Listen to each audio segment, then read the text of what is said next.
सुनने और देखने वाले इस्लामी बहन भाइयों को दीन और दुनिया की नेमतों से नवाजे। आज की जो हमारी नशिस्त है वो अघोरी जादू के हवाले से। ये अघोरी जादू कौन लोग होते हैं जो करते हैं, किस मज़हब से ताल्लुक़ रखते हैं और ये अमल किस तरतीब से लोगों पर मुसल्लत किया जाता है और इसके नुकसानात क्या होते हैं और इसका इलाज अमल चहलकाव शरीफ के ज़रिए कैसे किया जाता है। तो इस हवाले से इंशाअल्लाह अज़्ज़ व जल हम डिस्कस करेंगे और बाकायदा इसका इलाज भी बताया जाएगा। जो अहबाब इसको फॉलो करते हुए अमल पड़ेगा तो इंशाअल्लाह अज़्ज़ व जल ज़रूर वो इस अघोरी जादू से इंशाअल्लाह निजात पाएगा। अगर कोई आमलीन इसको करना चाहेंगे तो इंशाअल्लाह अज़्ज़ व जल आमलीन भी इससे फ़ायदा उठा सकते हैं। किसी आमिल पर किसी जिन्नात ने बंदिश लगाई है, ठीक है, अघोरी जादू जिन्नात भी करते हैं। इंशाअल्लाह आगे चल के मैं इसकी मुकम्मल वजाहत भी करूँगा। तो सबसे पहले तमाम अहबाब से गुजारिश है, अगर आप हमारे चैनल पर नए हैं तो चैनल को सब्सक्राइब करें, वीडियो को लाइक करें और शेयर ज़रूर करें। कमेंट के अंदर सरकार दो आलम सल्लल्लाहु अलैहि वसल्लम पर यह दुरूद पाक लिखना ना भूलें।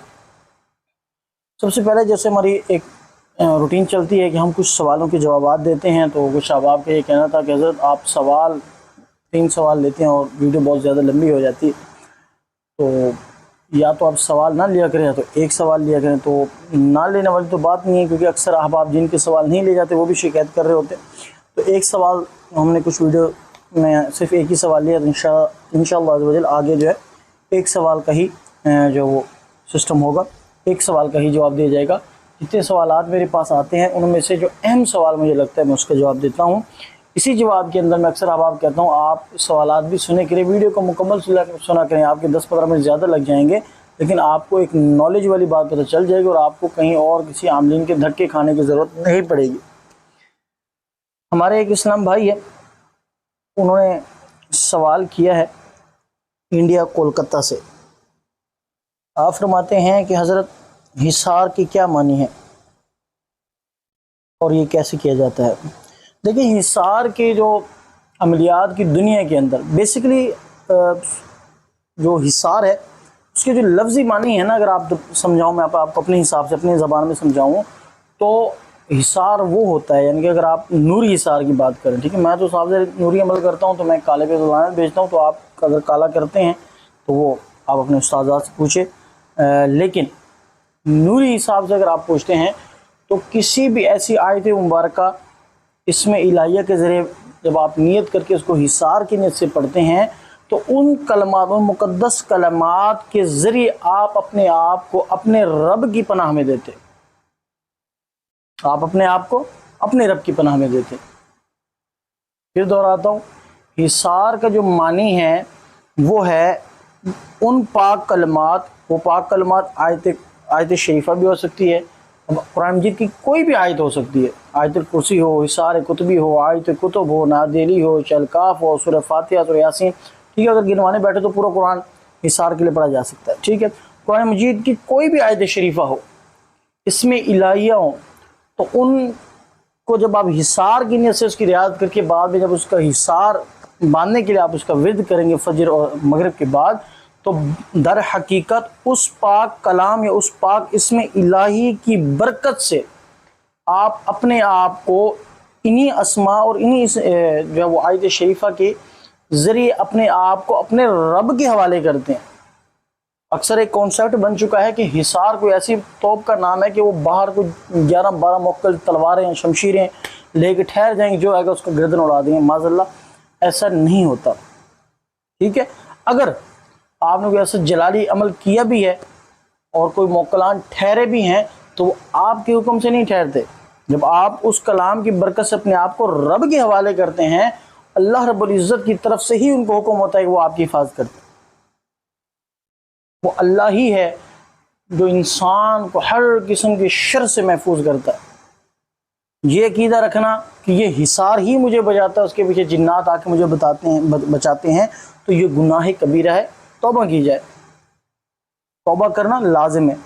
हिसार ही इंसान को जो है वो हिसार के कलमात के ज़रिए अपने आप को रब के हवाले करते हैं। अक्सर जो बड़े बड़े बुजुर्गान जो गुजरे, आमलीन गुजरे, वो अमल पढ़ते थे, फिर अल्लाह के बारे में दुआ करते थे, ए अल्लाह, ए रब्बुल इज़्ज़त, हमें फुला फुला फुला शर से बचा।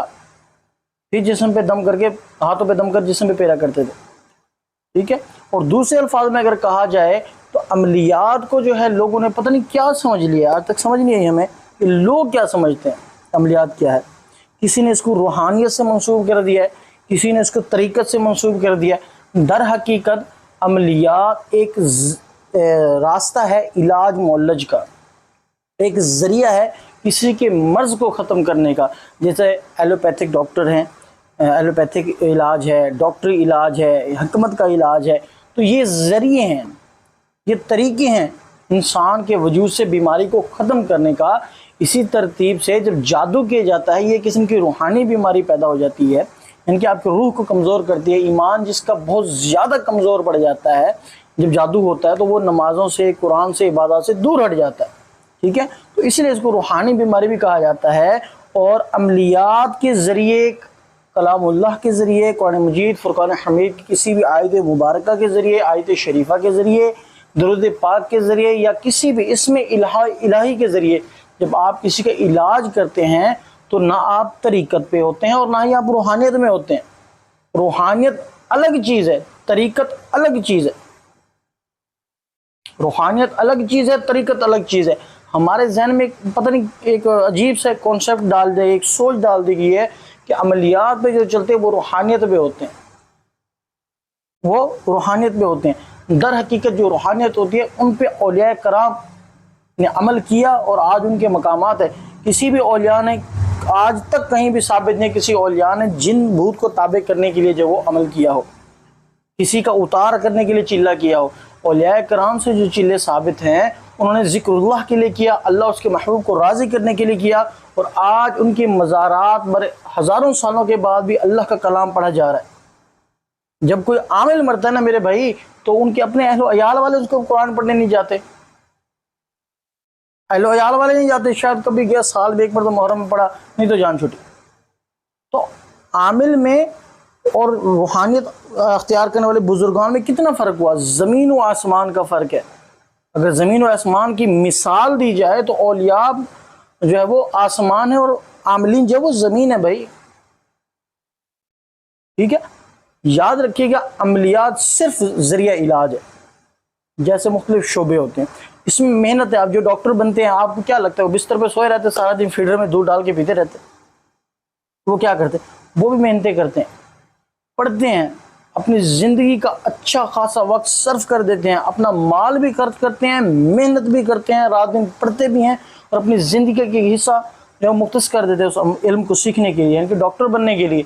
इसी तरतीब से अमलियात की दुनिया के अंदर भी काफ़ी सारे ऐसे असातिज़ा कराम हैं जो फ़ीस तो ज़रूर लेते हैं, फिर वो आपसे रियासतें भी कराते हैं। इसमें आपकी जिस्मानी मेहनत भी लगती है। जैसे डॉक्टर बनने के लिए वो पढ़ते हैं बच्चे, इंजीनियर बनने के लिए बच्चे पढ़ते हैं, तो इसी तरतीब से इसमें भी चिल्ले होते हैं, रियासतें होती हैं। फ़र्क इतना है कि आमिल जो होता है वो जिस्म के साथ बातनी बीमारियों का भी इलाज करता है और डॉक्टर जो होता है वो सिर्फ ज़ाहिरी बीमारियों का इलाज करता है। बेसिकली ये एक फ़न है, इल्म अमलियात एक फ़न है और ये एक ज़रिया इलाज है, इससे बढ़कर कुछ नहीं। ठीक है, जब कोई ऐसा शख्स जो फ़न अमलियात को अपने दिमाग पर हावी कर लेगा ना बेटा, तो वो लोग आहिस्ता आहिस्ता दीन मुस्तफ़ा से हटने लगते हैं। उन लोगों के दिलों के अंदर तकब्बुर और फ़ख्र और गुरूर पैदा होना शुरू हो जाता है। तो अल्लाह तबारक व तआला तकब्बुर वाले को पसंद नहीं फरमाता। अल्लाह तबारक व तआला तकब्बुर करने वाले को पसंद नहीं फरमाते। ठीक है, अगर अमलियात सीखें, बिस्मिल्लाह, अच्छी बात है, सीखें, लोगों को फ़ायदा दें, लेकिन इसको तकब्बुर ना बनाएं, अपना गुरूर ना कायम कर लें, अपने सर पे कोई ताज ना सजा लें कि मैं भी कोई चीज़ हूँ। ठीक है, तो अमलियात जो है वो एक सिर्फ ज़रिया है इलाज का। और हिसार, अगर अमलियात की ज़बान में मैं इसका आपको बताऊं कि हिसार क्या है, तो जब डॉक्टर किसी मरीज़ का इलाज करता है तो वो ग्लव्स पहनता है, हाथों में दस्ताने वगैरह पहनता है, ताकि जब वो किसी मरीज़ को हाथ लगाए, मरीज़ किसी बेड पे हाथ लगे या उसको कोई ऐसी बीमारी है जो हाथ लगाने से फैलती है, वो इसलिए वो दस्ताने पहनता है ताकि वो असरात, वो बीमारी की जो जरासीम है उसके हाथ तक ना पड़े। और जब वो उनको पहन के जब काम करते हैं तो वो महफूज रहते हैं। मुंह पे मास्क लगाया होता है, सर पे एक हल्की सी पतली सी टोपी पहन रखी होती है, हाथों पे ग्लव्स होते हैं, जिसम पे कोट पहन रखा होता है। और जब वो अपने काम से फारग होते हैं उनको उतारते हैं और चले जाते हैं, उनको कोई बीमारी नहीं लगती। क्यों नहीं लगती? क्योंकि उन्होंने एहतियाती तदाबीर अपनी बना रखी होती है उनसे बचने के लिए।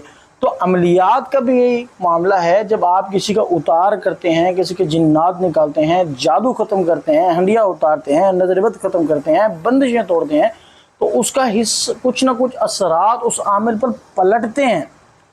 तो हिसारी वो चीज़ है, वो दस्ताने हैं, वो ढाल है जो उस असरात के सामने आती है और आप महफूज हो जाते हैं और आपके बीवी बच्चे महफूज रहते हैं। ठीक है, तो दुआ है कि अल्लाह तबारक व ताला तमाम सुनने वालों को मेरी बात को समझने की तौफीक अता फरमाए। अब चलते हैं अपने अमल की तरफ। गालिबन कुछ दिनों से कुछ अहबाब एतराज़ भी कर रहे हैं कि हज़रत आप ज़रा कुछ सख्त अल्फाज इस्तेमाल करते हैं। मेरे भाई, मैं सख्त अल्फाज नहीं इस्तेमाल करता, मैं हकीकत बयान करता हूँ, जो हमने सीखी मैं वही बयान करूँ। अल्लाह तबारक व ताला मुझे भी हक़ कहने की तौफीक अता फरमाए, जो सच है वो सच है। ठीक है, अगर मेरी बातों से किसी की दिल आज़ारी होती है तो मैं तमाम अहबाब से माजरत खाऊँ, लेकिन जो हकीकत है मेरे भाई यही है। वो लोग जो ख्यालाती दुनिया में घूम रहे हैं ना मेरे भाई, वो बेचारे ज़लील व ख्वार रहते हैं। ठीक है, अल्लाह तबारक व ताला समझने की तौफीक अता फरमाए और मुझे भी हिदायत दे, तमाम अहबाब को भी हिदायत दे और तमाम अहबाब को समझने की तौफीक अता फरमाए। अब चलते हैं अपने अमल की तरफ। अघोरी जादू क्या है? ये कौन लोग होते हैं? किस मज़हब से ताल्लुक़ रखते हैं? अघोरी जो होते हैं ये हिंदू मज़हब से ताल्लुक़ रखते हैं। ये अक्सर अहबाब ये बात जानते हैं, जो आमिलीन हैं। जो गैर आमिल हैं वो शायद कम जानते हों, लेकिन अघोरी जो होता है वो एक किस्म का पंडित होता है। ठीक है, इनके जो हिंदू मज़हब की जो इबादत गाहें हैं उनकी, वहाँ पे जो बैठे होते हैं उनकी चीज़ें जानने वाले, उनको पंडित कहा जाता है। और अघोरी भी एक किस्म का पंडित ही होता है, लेकिन ये बड़ी चिल्ला कशियाँ करते हैं। और ये ज़्यादातर जितने भी अघोरी होते हैं वो हिंदू मज़हब का एक, जिसको वो भगवान मानते हैं, शिव, ये उसको मानने वाले होते हैं। और ये उसी की, यानी कि जिसे काल भैरव भी कहा जाता है। आपने सुना होगा कि अमल भैरवी चला दिया गया, भैरवी अमल चलाया गया, यानी कि काल भैरव का अमल किया गया। ठीक है, अक्सर आपने अमलियात के दिनों में सुना होगा भैरव का अमल कर दिया, शिव का अमल कर दिया। ये शिव और काल भैरव ये सेम एक ही चीज़ है।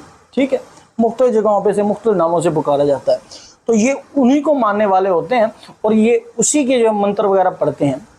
और ये इतना सख्त अमल होता है कि खुदा न खास्ता अगर किसी शख्स पर हलाकत के लिए कर दिया जाए तो 21 से 41 दिन के अंदर अंदर उस शख्स के अंदर ऐसी ऐसी बीमारियां पैदा हो जाती हैं कि वो बंदा ख़त्म हो जाता है। और 99% इस किस्म के आमाल की कार जो है वो नामुमकिन है। 99% कोई ऐसा शख्स जो अल्लाह वाला हो, जो अल्लाह पर पूरी तवक्कुल रखता हो और आमिल हो और तजुर्बेकार हो, तो वो इसको बड़ी आसानी के साथ तोड़ सकता है। यानी कि जितना मुश्किल इसको जो है वो काटना है ना, उस हिसाब से देखा जाए तो अघोरी जादू या भैरवी अमल आप कह लें तो बहुत सख्त होता है। ज़्यादातर ये जादू जो है वो मुंदरों पे मुश्तमिल होता है, यानी कि मंत्रों पे। मुंदरे हम कहते हैं, मुंदरे कड़े, यानी कि वो आमाल जैसे पूर्वी कलाम, जैसे मुख्तलिफ पूर्वी कलाम पढ़े जाते हैं जिसमें कोई कुफरिया कलमात नहीं होता, तो यहाँ पे आमलीन कहते हैं ये जायज़ है क्योंकि इसमें कोई कुफरिया कलमात नहीं है। इसीलिए मुसलमान से मुंदरे भी कहते हैं, कड़े भी कहते हैं, पूर्वी अमल भी कहते हैं। अब इसी तरतीब से जो हिंदू मज़हब के आप जो लोग होते हैं जो अपने मज़हब को पढ़ते हैं उसे मंत्र कहा जाता है। तो ज़्यादातर ये अमल गोल दायरा खींच के उसके अंदर बैठ के मंत्रों पे किया जाता है। ठीक है, ज़्यादातर मंत्रों पे किया जाता है। और मंत्रों के ज़रिए इनकी एक बूटी होती है, इसको जलाकर ये बिल्कुल भभूति टाइप की कुछ ऐसा कहते हैं, उसको बना लेते हैं गालिबन। तो ये उसके ऊपर जो पढ़ते हैं। ज़्यादातर इनके गलों के अंदर एक हार होता है, यानी कि हिंदी के अंदर उसको अगर बोला जाए तो माला उसे कहते हैं, जिसे रुद्राक्ष कहते हैं। ये दिखने में तो एक तस्बीह नुमा होती है, लेकिन ये तस्बीह नहीं होती। ठीक है, इसके हर एक दाने को रुद्राक्ष कहा जाता है, उसे रुद्राक्ष की माला कहा जाता है। और ये लोग उसी रुद्राक्ष की माला के ऊपर ये मंत्र पढ़ते हैं मखसूस तादाद में, जिसकी पढ़ने के साथ मुख्तलिफ किस्म के जिन्नात उस बंदे पर मुसल्लत कर दिए जाते हैं। जब वो जिन्नात उस बंदे के अंदर मुसल्लत होते हैं तो बाज़ केसेस में मरीज़ की हाज़िरी खोल दी जाती है ताकि उसको डरा डरा के जहनी मफलूज कर दिया जाए। ठीक है, अब ये उस आमिल की नीयत पे है, वो पागल करना चाहता है, वो अदावत करना चाहता है, वो उसको जलाना चाहता है, बीमार करना चाहता है, कैंसर डालना चाहता है, किसी भी किस्म का मर्ज डालना चाहता है, तो उस हिसाब जब पड़ेगा। अगर वो पागल करना चाहते हैं तो वो जिन्नात उसकी नज़र खोलते हैं और खौफ ज़्यादा शक्लों के अंदर उसको दिखाई देते हैं मरीज़ को, और वो बेचारा चीखते चिल्लाते अक्सर अहबाब के मामला होता है, वो उठा उठा के डॉक्टरों के पास जा रहे होते हैं और डॉक्टर कहते हैं, यूरो सर्जन को दिखा वो कहते हैं भाई इनको जहनी मसला है, डिप्रेशन है। वो भाई जब एक चीज़ें नज़र आ रही हैं, वो खौफज़दा हो रहा है, तो उसको डिप्रेशन तो होना ही होना है, उसको डिप्रेशन होना ही होना है। लेकिन दर हकीकत ये जादू का मसला होता है, ठीक है। तो ये वो लोग हैं जो इस किस्म का अमल करते हैं, यानी कि अमले भैरवी कह रहे हैं या से अमले अघोरी कह रहे हैं, ये दोनों एक ही अमल है, ये दोनों एक ही अमल है, अमले भैरवी और अमले अघोरी ये एक ही अमल है। तो इस अमल के ज़रिए इस किस्म की मामलात किए जाते हैं। अब इससे तकलीफ़ें क्या होती हैं, जब किसी के ऊपर अमल अघोर चला दिया जाए या भैरवी अमल चला दिया जाए, तो सबसे पहला जो अटैक होता है वो मरीज़ के दिमाग पर होता है। मरीज़ के सोचने की समझने की सलाहियत जो मफलूज हो जाती है। आम रूटीन में तो कोई भी जादू हो दिमाग काबू हो जाता है, लेकिन इसके अंदर एक डिफरेंट ये है, मुख्तलिफ चीज़ ये है कि मरीज़ के सर के इनके दिमाग के अंदर सुइयाँ लगती हैं। आम रूटीन में जब जादू होता है ना, दिमाग जकड़ लिया जाता है, इनके दबाव होता है दिमाग पे। लेकिन जब अघोरी मंत्र या अघोरी जादू किया जाता है, और जब ये अघोरी जादू किसी इंसानी हड्डी के जरिए उस पर किया गया, इनके सिफलियात को, सिफली अमल वो होता है जिसके अंदर इनकी इंसानी हड्डियों का इस्तेमाल या जानवर हड्डियों का या जानवर या इंसानी किसी औजार का इस्तेमाल किया जाता है। जब अघोरी मंत्रों को किसी इंसानी और जानवर की किसी हड्डी या किसी औजार पर किया जाए, तो ये सिफली और भैरवी या अघोरी अमल मिक्स हो जाते हैं और ये इंतहाई ख़तरनाक सिचुएशन अख्तियार कर जाते हैं। अब इसका जो असर पड़ता है वो दिमाग पर, और आम रूटीन में तो दिमाग जकड़ा होता है, लेकिन जब इस किस्म का अमल चलता है तो दिमाग तो जकड़ा ही रहता है, लेकिन फिर दिमाग पे ज़रबें लगती हैं। मरीज बैठा हो तो ऐसे लगता है किसी ने जोर से सुई चुबो दी हो सर के दिमाग के अंदर, या बैठे बैठे जैसे गैस उभरती है ना, आप देखते हैं अक्सर मैदे के अंदर उभार होता है, गैस पेट से निकलती है, इनके मैदे से उठती है और गले तक आती फिर नीचे उतर जाती है, जिसे हम एसिडिटी कहते हैं। इसी तरतीब से सर के एक हिस्से से गैस उड़ती है और दूसरे हिस्से में जाके गुम हो जाती है, बात कहीं एक जगह घूमती रहती है सर के अंदर। साइडों के अंदर जो दर्द रहना शुरू हो जाता है, हाथों की हड्डियों के अंदर, जिस्म के जोड़ों के अंदर दर्द रहता है, इंसान सुस्त हो जाता है, उठ नहीं पाता। जब वो सुबह नमाज के लिए उठता है तो उसका वजूद काम ही नहीं करता, क्योंकि वो उठ ही नहीं पाता। और जब इस किस्म का अमल होता है तो सबसे जो सख्त तरीन हमला हो ये होता है कि इंसान दीन से दूर हो जाता है, उसका नमाज में दिल नहीं रखता, वो कोई वज़ाइफ नहीं पढ़ सकता, अगर वो पहले पढ़ता था वो पढ़ नहीं सकता, ठीक है। तबीयत नासाज रहती है, किसी भी नेक काम में उसका दिल नहीं लगता, 24 घंटे वसवसे उसके दिमाग पर हावी रहते हैं। और इस किस्म के अमल के अंदर जो सर के ऊपर दबाव रहता है, 24 घंटे दर्द तो रहता ही रहता है, लेकिन वक्फे वक्फे से चोटें लगती हैं, ज़रबें लगती हैं दिमाग के ऊपर। आम अगर जादू किया जाए तो कोई और किस्म का जादू किया जाए, मुख्तलिफ किस्म के जादू हैं, इनकी शाखें हैं। कुछ जादू में ये होता है कि दिमाग जकड़ रहता है, दिमाग बोझ होता है, लेकिन इस जादू के अंदर ज़रबें लगती हैं और हल्का हल्का दर्द रहता ही है। आप पैराडॉल खाएं, गोली खाएं, उल्टे लटक जाएं, इंजेक्शन लगवा लें, बीपी को चेक करवा लें, बीपी अप डाउन है तो उसकी दवाई खा लें, सब चीज़ बीपी अपनी जगह पे आ जाएगा, तमाम मामला बेहतर हो जाएंगे, लेकिन फिर भी ये दर्द रहेगा। लेकिन ज़्यादातर इस अमल में ये देखा गया है जब जिस पर भैरवी या अघोरी अमल कर दिया जाए तो उस शख्स का बीपी अपनी जगह पे नहीं रहता, इनके ब्लड प्रेशर जो होता है वो कंट्रोल में नहीं रहता, कभी ब्लड प्रेशर हाई हो जाता है, कभी ब्लड प्रेशर लो हो जाता है।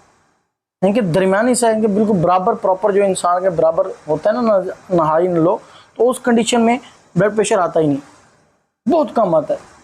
अगर डॉक्टर बड़ा जोर लगाएं, ड्रिप पे लगाएं, इंजेक्शन है, तो थोड़ी देर के लिए अपनी जगह पे आएगा, लेकिन आधे घंटे 45 मिनट के बाद फिर उसी जगह पे वापस लौट जाएगा, या तो हाई हो जाएगा या लो हो जाएगा। तो ये कुछ इलामात थी अघोरी जादू की, या आप इसे भैरवी अमल कह दें, भैरवी अमल भी कह सकते हैं। तो ये कुछ इलामात थी। अल्लाह तबारक व तआला तमाम मुसलमानों को, इस्लामी भाइयों को इस किस्म की जादू, सहर और शैतानी असरात से, शैतानी सिफत इंसानों और जिन्नों से महफूज फरमाए। अब चलते हैं इसके इलाज की तरफ। अब इसका इलाज कैसे किया जाए, याद रखिएगा, इसके इलाज का एक प्रोसीजर है, वो है 41 डेज, 41 दिन। 41 दिन में इसका इलाज होगा, क्योंकि ये जादू बड़ा सख्त माना जाता है, तो 41 दिन में इसका इलाज होगा। इलाज का मुकम्मल तरीक़ाकार बताया जाएगा आप तमाम अहबाब को। तवज्जो से सुनिएगा, इसमें कुछ चीज़ों की हाजत पड़ती है, वो भी आपने मार्केट से ले लेने, बआसानी मिल जाएगा। सबसे पहले आमिल के पास अगर कोई ऐसा शख्स आता है तो आमिल अपना भी हिसार करे, अपने अहलो याल का हिसार करे। अक्सर आप सुबह का और मगरिब का हिसार करते हैं, जब मरीज़ आते हैं तो वो अपना हिसार नहीं करते, सिला ये मिलता है खुद परेशान मुब्तला रहते हैं। वो हिसार जो आप करते हैं वो महफूज रहने के लिए करते हैं, क्योंकि वो चीज़ ज़हर आपके सामने नहीं होती। ये जब हिसार करेंगे तो उस मरीज़ के अंदर जिन्नात बैठे होंगे, जिन्नात बाल का हिसार तोड़ भी देते हैं।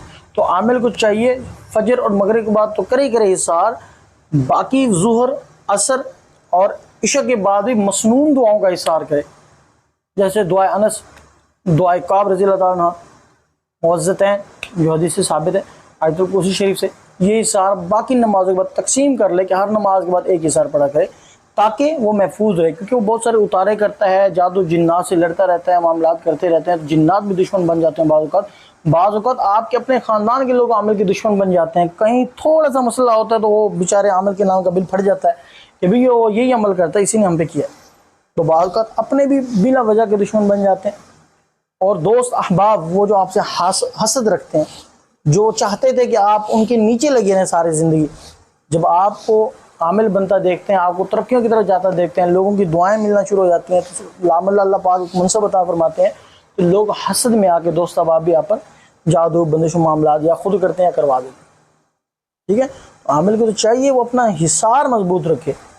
आमिल के लिए हिसार लगाना इतना ज़रूरी है मेरे भाई कि जैसे सांस लेना, जैसे सांस लेना। तो बहरहाल हिसार कायम करें और जब मरीज़ का भी हिसार करें। अब आपने ये करना है कि चहलकाव शरीफ के तकरीबन 4 नक्श लिखने हैं, चहलकाव शरीफ के 4 नक्श लिखने हैं। ठीक है, माजरा चाहता हूँ 6 नक्श लिखने हैं, 6 चहलकाव शरीफ नक्श लिखने हैं। अब इसका जो सामान है आप अपनी नोटबुक में लिख सकते हैं। सबसे पहले 7 लीमू, 7 लीमू, 1.25 पाव अगर आप ले सके तो काली माश दाल ले लें, लेकिन बेहतर है कि आप 1.25 पाव लें तो 100 रुपये की आप 100 रुपये की पेमेंट की आप ले सकते हैं। ठीक है, 7 लीमू, 100 की लगा लें, ज़्यादा ना लें। 100 रुपये की काली माश दाल जितनी भी आए, 100 रुपये का काला दाना, यानी कि जिसे हरमल कहा जाता है। ठीक है, हरमल भी कहते हैं, काला दाना भी कहते हैं, किसी भी पंसार की दुकान पे बआसानी आपको मिल जाती है। ठीक, सुर्ख गोल मिर्चें ये बआसानी मिल जाती है, 50-60 की ले लें। तो इसके अंदर 7 मिर्चें रखी जाएं गोल, साबित टूटी हुई ना हो, आमिल है या कोई मरीज़ अपने लिए खुद कर रहा है तो वो चेक कर ले। ठीक है, 100 रुपये के काली मिर्चें और 100 रुपये के लौंग, ये चीज़ें आप लेनी। और आधा मीटर काला कपड़ा और एक छोटी सी छोटी हंडिया, बिल्कुल छोटी साइज की हंडिया बमाए ढक्कन आसानी के साथ आपको मार्केट के अंदर अवेलेबल हो जाती है। ये तमाम चीज़ें आपने उस काले कपड़े के ऊपर रखना है। ठीक है, काले कपड़े के ऊपर रखें, कोशिश करें कि एक बकरा ज़िबा करें। इस अमल में लाजिम है कि आप एक बकरा ज़िबा करें। ठीक है, ये बहुत सख्त अमल होता है, तो एक बकरा लाजिम, अगर कोई बंदा खुद अपने लिए घर में कर रहा है, क्योंकि इस अमल के पीछे बाज़ों का जिन्नात नहीं होते, सिर्फ असरात होते हैं। तशख़ीस करवा ली जाए, अगर कोई मरीज़ खुद कर रहा है तो पहले तशख़ीस करवाए। अगर इस अमल के पीछे, भैरवी अमल के पीछे जिन्नात मुसल्लत किए हैं तो फिर आपने ये अमल नहीं करना, आम व ख़ास इसको नहीं कर सकते। हाँ, अगर इसके अंदर सिर्फ असरात हैं, तवीज़ात लिख के दफनाए गए हैं, इसको मंत्र पढ़ के आप पर बीमारी डाली गई है, जिन्नात नहीं है इसके साथ, जिन्नाती खलल नहीं है, तो फिर आप इस अमल को अपने घर में बैठ के अपने लिए भी उतार सकते हैं, अपनी फैमिली के लिए भी इसका उतारा कर सकते हैं। अगर जिन्नात है इसके साथ है, इनके अमल भैरवी भी है और साथ में जिन्नात भी मुसल्लत हैं, तो फिर किसी अमल से रुजू कीजिएगा। ये ना हो कि आप ये कर बैठे जिन्नाती मसाइल हों, फिर कल को आपके लिए जीना दुश्वार कर देंगे, रहना बड़ा ऐसे समझिए बड़ा परेशानी पैदा कर देंगे आपको।